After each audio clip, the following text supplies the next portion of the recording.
Welcome to our channel. Today we how to backup Smartsheet dashboards using export and version history. Easy tutorial step by step clearly. To backup your Smartsheet dashboards, first, open your Smartsheet account and navigate to the dashboard you want to backup. Once you have the dashboard open, look for the File menu located in the top left corner of the screen. Click on the File menu to reveal a drop-down list of options.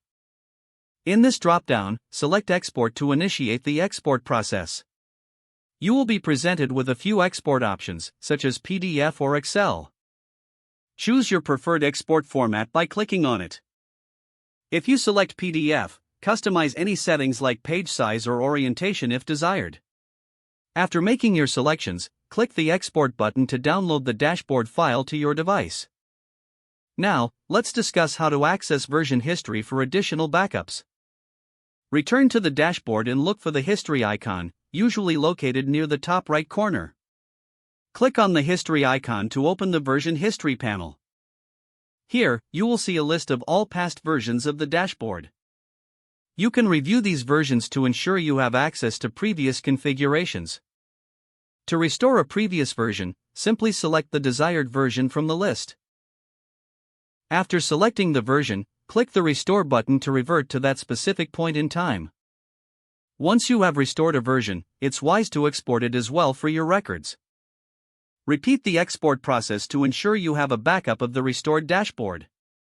By following these steps, you can successfully create backups for your Smartsheet dashboards using both export and version history features.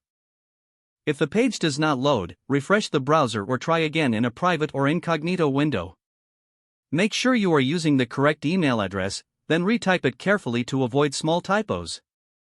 If your password is not accepted, use the reset option and create a new strong password you can remember.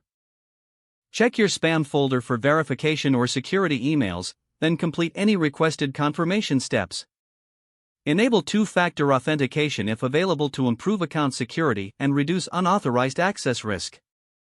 After signing in, review your profile details so your contact information and settings are accurate and current. If you see an error message, note it down and try again after restarting your device and internet connection. Log out when you finish, especially on shared devices, to keep your account and payment information secure. If the page does not load, refresh the browser or try again in a private or incognito window. Make sure you are using the correct email address, then retype it carefully to avoid small typos. Don't forget to like this video and subscribe to our channel for more step-by-step tech guides.